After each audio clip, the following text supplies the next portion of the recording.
तो बच्चों इस वीडियो के साथ मैं एक सीरीज स्टार्ट करने जा रहा हूं जहां मैं एग्जाम्पलर क्वेश्चंस क्लास 9 और क्लास 10 के लिए जितने भी exemplar questions in text exercise question text book में जो एग्जाम्पल्स है उन सब का सॉल्यूशन हम लोग डिस्कस करेंगे इस सीरीज में। तो ये सीरीज का पहला वीडियो है जहां मैं एग्जाम्पलर क्वेश्चंस जो चैप्टर मोशन है क्लास 9 साइंस उसके क्वेश्चंस डिस्कस करेंगे वन बाय वन और सभी क्वेश्चंस डिटेल में डिस्कस करेंगे हम लोग। तो स्टार्ट करते हैं विथ फर्स्ट क्वेश्चन।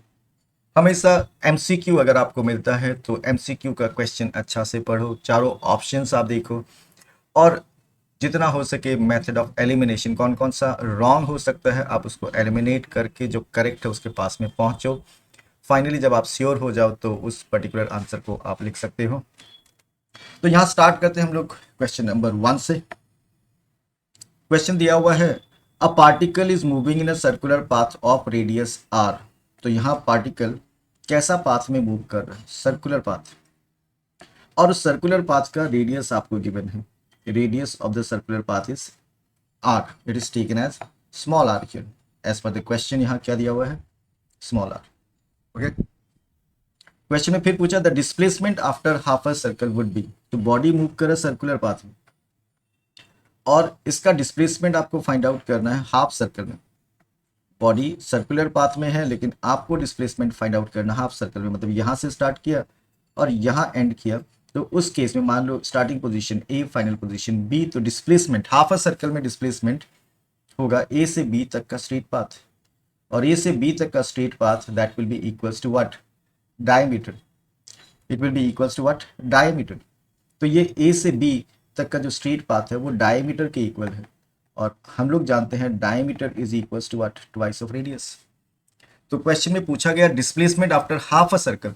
तो after half a circle displacement will be diameter which is equals to 2r।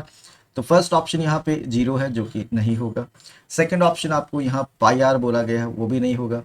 तो क्या आप जानते हो डिस्प्लेसमेंट जीरो कब हो सकता है इन सर्कुलर पाथ में? सर्कुलर पाथ में डिस्प्लेसमेंट जीरो हो सकता है अगर बॉडी मूव करे कंप्लीट सर्कल में और कंप्लीट करे 1 round. Okay, then displacement pi R तो नहीं हो सकता, डिस्टेंस जरूर हो सकता है। डिस्टेंस पाई आर कब हो सकता है? If a body moves in a semi circular path. If a body moves in what kind of path, semi circular path. अगर बॉडी मूव करे तो उसका डिस्टेंस कवर्ड क्या होता है, पाई आर, और डिस्प्लेसमेंट अभी अभी हम लोगों ने देखा कितना होता है, इट इज 2r। तो third option, option C correct लग रहा है यहाँ पे। और ऑप्शन डी अगर देखें तो यहाँ पे पूछा गया displacement after half a circle would be, तो ये तो 2 पाई आर पॉसिबल नहीं, लेकिन हम लोग जानते हैं कि एक बॉडी अगर सर्कुलर पाथ में मूव करे, एक बॉडी अगर सर्कुलर पाथ में मूव करे और एक राउंड कंप्लीट करे, यानी जहां से स्टार्ट किया वहीं पे वापस पहुंच जाए, तो उस केस में डिस्टेंस कवर्ड 2 पाई आर होता है and displacement will be zero. Displacement will be zero. So ये अलग अलग ऑप्शन देखने के बाद हम लोग फाइनली इसमें श्योर हो सकते हैं कि इस क्वेश्चन का आंसर है ऑप्शन सी। सो नंबर 1 का आंसर ऑप्शन सी है। अब मूव करते हैं टुवर्ड सेकंड क्वेश्चन। यहाँ पे पूछा गया क्वेश्चन, आप हमेशा क्वेश्चन अच्छा से पढ़ो, 2 बार पढ़ लो, आप 3 बार पढ़ लो, लेकिन क्वेश्चन अच्छा से रीड करो, क्वेश्चन को ठीक से समझना है, then you focus on the options. तो यहाँ देखते हैं हम लोग, क्वेश्चंस देखते हैं। A body is thrown vertically upward with a velocity u. Body is thrown vertically up. Body is thrown vertically up with what velocity u? The greatest height h to which it will rise. ये कौन सा greatest height तक rise करेगा वो जानना हम लोग को, और ऑप्शन से सिलेक्शन करना है। तो हम लोग एक बात जानते हैं कि ग्रेटेस्ट हाइट में फाइनल वेलोसिटी जीरो होता है, और बॉडी जब अपवर्ड मूव कराए अगेंस्ट ग्रेविटी तो एक्सेलरेशन ड्यू टू ग्रेविटी हम लोग नेगेटिव लेते हैं। अब इन क्वांटिटीज को रिलेट करने के लिए एक इक्वेशन ऑफ मोशन है जो हम लोग जानते हैं, that equation of motion is v square minus u square equals to 2gh। We can write, normally हम लोग लिखते हैं v square minus u square equals to 2as। यहाँ acceleration is acceleration due to gravity and distance covered is in terms of height. So we can write v square minus u square equals to 2gh, और यहाँ पे v का value zero है तो zero square minus u square equals to 2 and negative g into what, height. So it will be minus u square equals to minus 2gh। आप minus minus sign cancel कर सकते हो, तो यहाँ पे हम लोगों को मिला u square equals to 2gh, और इधर h को अगर अलग कर देते हम लोग, so it will B u square by 2g। तो अब यहाँ देख सकते हो ऑप्शंस में, अब हम लोग देखते हैं ऑप्शंस में, देखते हैं हम लोग कि पहला ऑप्शन u बाई जी दिया हुआ, ये नहीं हो सकता ग्रेटेस्ट हाइट के लिए। Second option u square by 2g, option B में ये पॉसिबल है। Third option u square by G नहीं होगा। Fourth option u by 2g, ये भी नहीं होगा। तो हम लोगों ने सोल्यूशन करके देखा तो correct option will be option B will be the correct option. तो हम लोगों ने 2 MCQ अभी तक डिस्कस किया है। अब हम लोग जाते हैं नंबर 3 पे। क्वेश्चन नंबर 3 यहाँ पे पूछा गया the numerical ratio of displacement to the distance. Distance और डिस्प्लेसमेंट का रेशियो यहाँ पे ऑप्शंस आपको गिवन है that less than 1, equals to 1, more than 1, equals to और less than 1। Okay, so the numerical ratio of displacement to the distance. तो यहाँ पे मैं आपको एक बेसिक आइडिया देता हूँ कि एक बॉडी ए से अगर बी तक जा रही है, तो बॉडी अगर ए से बी तक मूव करेगा और स्ट्रेट पाथ में मूव करेगा, तो हम लोग जानते हैं कि इस केस में डिस्टेंस और डिस्प्लेसमेंट इक्वल होता है। Distance and displacement they are what, equal. और बॉडी अगर इरेगुलर पाथ में मूव करे फ्रॉम ए टू बी, और इस केस में distance will be greater than what, displacement. Distance will be greater than displacement. हम लोगों को क्वेश्चन में क्या पूछा गया कि डिस्प्लेसमेंट टू डिस्टेंस का रेशियो, डिस्प्लेसमेंट टू डिस्टेंस का रेशियो पूछा गया, इसके बारे में आपको बताना है। तो हम लोग जानते हैं कि अगर बॉडी स्ट्रेट लाइन मोशन में रहा तो उस केस में डिस्प्लेसमेंट टू डिस्टेंस का रेशियो क्या होगा, it will be equals to 1। 1 हो सकता है। 1 कब हो सकता है डिस्प्लेसमेंट और डिस्टेंस का रेशियो, जब बॉडी स्ट्रेट लाइन मोशन में होगा। और बॉडी अगर इरेगुलर पाथ में होता, स्ट्रेट लाइन मोशन में नहीं होगा, उस केस में डिस्प्लेसमेंट का वैल्यू कभी भी डिस्टेंस से ज्यादा नहीं होगा। यानी डिस्प्लेसमेंट को अगर न्यूमेरेटर बना दें हम लोग और डिस्टेंस को यहाँ डिनोमिनेटर बना दें, डिस्टेंस को, तो डिस्प्लेसमेंट हमेशा छोटा वैल्यू होगा, डिस्टेंस बड़ा वैल्यू होगा, तो ये रेशियो हमेशा क्या आएगा, लेस देन 1 आएगा। ओके, तो 1 से बड़ा वैल्यू तो आ ही नहीं सकता। कौन सा केस में, displacement to the distance ratio में 1 से ग्रेटर नहीं आ सकता। तो यहाँ पे option displacement to distance will be what, equals to और लेस देन 1। आप ऑप्शन चारों देख लो एक बार। यहाँ बोला ऑलवेज लेस देन 1, तो यहाँ हम लोगों ने देखा स्ट्रेट लाइन मोशन में तो ऐसा नहीं होता। ऑलवेज इक्वल्स टू 1, ये देखा हम लोग स्ट्रेट लाइन मोशन में ऐसा होता है, लेकिन इरेगुलर में ऐसा नहीं हो सकता। ऑलवेज मोर देन 1, ये भी नहीं हो सकता, क्योंकि स्ट्रेट लाइन मोशन में तो हम लोग जानते हैं ये इक्वल्स टू 1 होता है। देन इक्वल और लेस देन 1, ये पॉसिबल है। इक्वल स्ट्रेट लाइन मोशन में, इरेगुलर पाथ में less than 1। So correct option will be option D for question number 3। अब आ जाते हैं क्वेश्चन नंबर 4 में।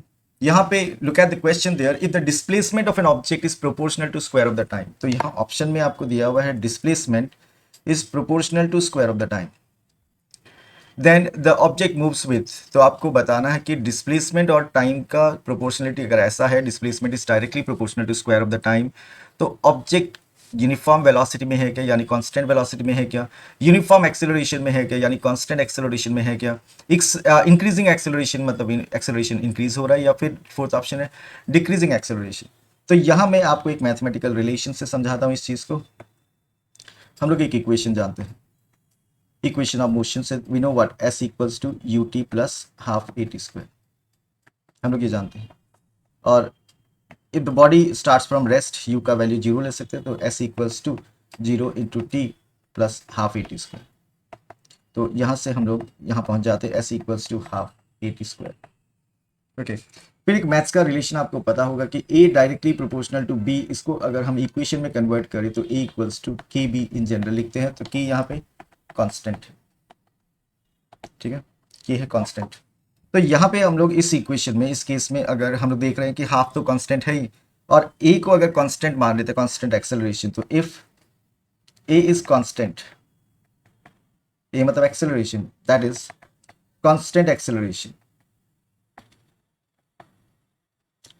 कांस्टेंट एक्सेलरेशन अगर मान लेते हैं हम लोग, then we can write what, s is directly proportional to square of the time.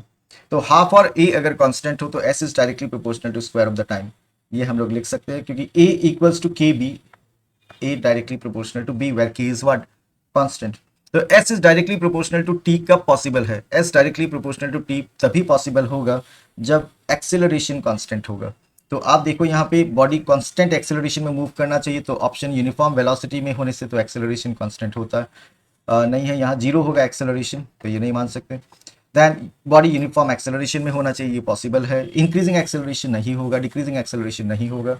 तो 4 का option option D option B is the correct option for number 4। अब आ जाते हैं नंबर 5 में। Number 5, just look at the question from the given vt graph, velocity versus time graph, it can be inferred that the object is, so आपको graph देख के इस object का मोशन का नेचर बताना है। और हम लोग वेलोसिटी टाइम ग्राफ में देख सकते हैं कि वेलोसिटी टाइम ग्राफ में graph is a straight line parallel to time axis, यानी बॉडी का वेलोसिटी इंक्रीज या डिक्रीज नहीं हो रहा है, यानी बॉडी का वेलोसिटी कांस्टेंट है, यानी body is covering equal distances in equal interval of time. तो पॉसिबल है कि बॉडी यूनिफॉर्म मोशन में हो, बॉडी रेस्ट में नहीं है because body is moving with constant velocity. Body non uniform acceleration में भी, नॉन यूनिफॉर्म मोशन में भी नहीं है। इसका रीजन क्योंकि बॉडी का वेलोसिटी कांस्टेंट है, तो body is covering equal distances in equal interval of time. और velocity versus time graph parallel to time axis होने से एक्सेलरेशन जीरो होता है, तो यूनिफॉर्म एक्सेलरेशन नहीं होगा। सो इसका correct option option A is the correct option.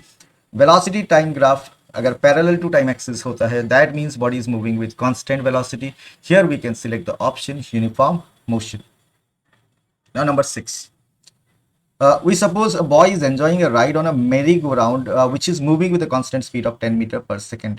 तो एक मैरी गो राउंड में एक बच्चा मजे ले रहा है, okay, and circular motion, what kind of motion it is, circular motion. और ये इसका कांस्टेंट स्पीड कितना है, यहाँ पे इस बॉडी का कांस्टेंट स्पीड है 10 metre per second. It implies that the body is at rest, तो रेस्ट में तो है नहीं because body is changing its position with time, so first option नहीं होगा। देन सेकेंड ऑप्शन देखते हैं, यहाँ पे फर्स्ट ऑप्शन तो नहीं होगा। मूविंग विथ नो एक्सेलरेशन, अगर बॉडी सर्कुलर मोशन में है तो उसका डायरेक्शन तो चेंज होते रहेगा, डायरेक्शन ऑफ मोशन, तो बॉडी एक्सेलरेशन में होगा because velocity is changing, body is in acceleration. यहाँ बोला बॉडी विथ नो एक्सेलरेशन, ये भी नहीं होगा। Then body is in accelerated motion, ये पॉसिबल है because when a body moves in a circular motion its direction keeps on changing, direction change होने से we can say that velocity is changing, और we can say what, body is in acceleration, such motions are called accelerated motion. और यहाँ पे moving with non uniform velocity, ये भी नहीं हो सकता because the body is covering equal distances in, body is moving with uniform velocity, ये भी नहीं हो सकता बिकॉज डायरेक्शन इज चेंजिंग, और डायरेक्शन अगर चेंज होगा तो we can say that velocity is also changing. So यहाँ पे करेक्ट ऑप्शन कौन सा पॉसिबल है, correct option is option C. अब आ जाते हैं क्वेश्चन नंबर 7 में, जहां area under a velocity time graph. तो वेलोसिटी टाइम ग्राफ जो होता है, वेलोसिटी टाइम ग्राफ के ये ग्राफ मान लेते हैं, और उस ग्राफ के अंडर जो एरिया होता है, that area represents which physical quantity, पहले आप देख लो। सो वेलोसिटी टाइम ग्राफ में area represents what, either distance और we can say displacement, distance और डिस्प्लेसमेंट। तो आपको क्वेश्चन पे ध्यान देना, आपको डिस्टेंस या डिस्प्लेसमेंट या एरिया में से क्या पूछा गया, ध्यान देना उधर। Area under velocity time graph represents a physical quantity which has the unit, तो कौन सा फिजिकल क्वांटिटी रिप्रेजेंट करता है, डिस्टेंस और डिस्प्लेसमेंट, और इसका यूनिट क्या है, मीटर।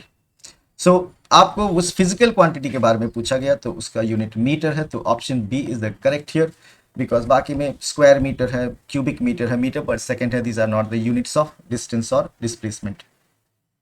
अब आ जाते हैं हम लोग नंबर 8 में, जहां 4 अलग अलग कार्स का मोशन को ग्राफिकली रिप्रेजेंट किया गया है डिस्टेंस टाइम ग्राफ में।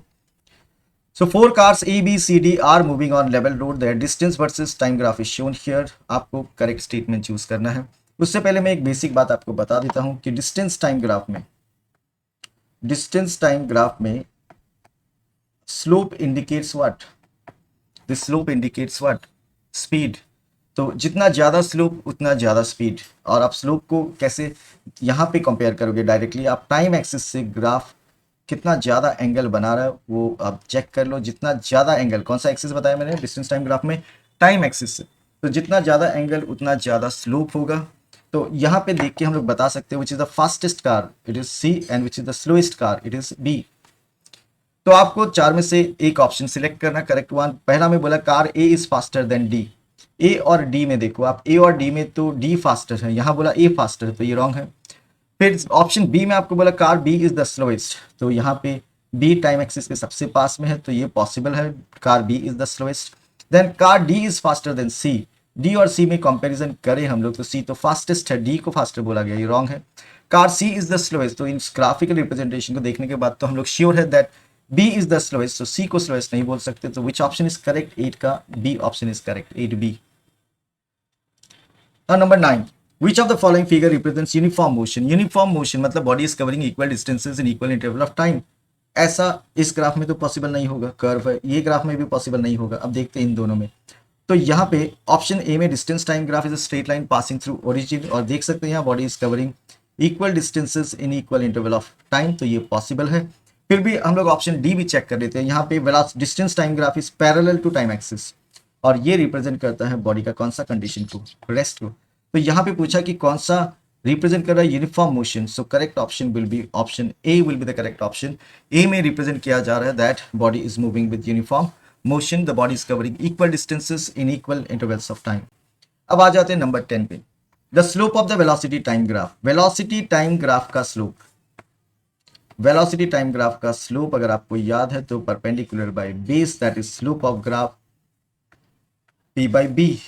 ओके, तो ये स्लोप क्या रिप्रेजेंट करता है? वेलोसिटी टाइम ग्राफ में slope represents what? Acceleration. Slope represents acceleration. Velocity time graph में area represents distance, slope represents what? Acceleration. और डिस्टेंस टाइम ग्राफ में slope represents speed, displacement time graph में slope represents what? Velocity. तो यहाँ velocity time graph का पूछा, velocity time graph में slope represents what? It is acceleration. So यहाँ distance नहीं होगा, डिस्प्लेसमेंट नहीं होगा, एक्सेलरेशन होगा, स्पीड नहीं होगा. Correct option will be option C. Now question number 11. In which of the following cases of motion the distance moved and the magnitude of displacement are equal? Distance और displacement equal होने का condition एक ही है, that the body must move in a straight path. तो हम लोग देख लेते हैं इन चारों में कौन सा कंडीशन ऐसा है जहां बताया गया कि body is moving in a straight road, straight path. तो option A, if the car is moving in a straight road, ये पॉसिबल है. If the car is moving in a circular path, तो डिस्टेंस डिस्प्लेसमेंट इक्वल होगा, ये possible या ये guarantee नहीं है. The pendulum is moving to and fro, तो वहां भी keeps on what? Changing. Displacement zero भी हो जाता है, फिर भी डिस्टेंस कवर्ड रह सकता है. And earth is revolving around the sun, तो ये सर्कुलर मोशन है. 1 राउंड के बाद में तो distance will B 2πr and displacement will B 0. लेकिन हमेशा इक्वल रहने के लिए body must move in a straight road, straight path. So we discussed till now 11 important MCQ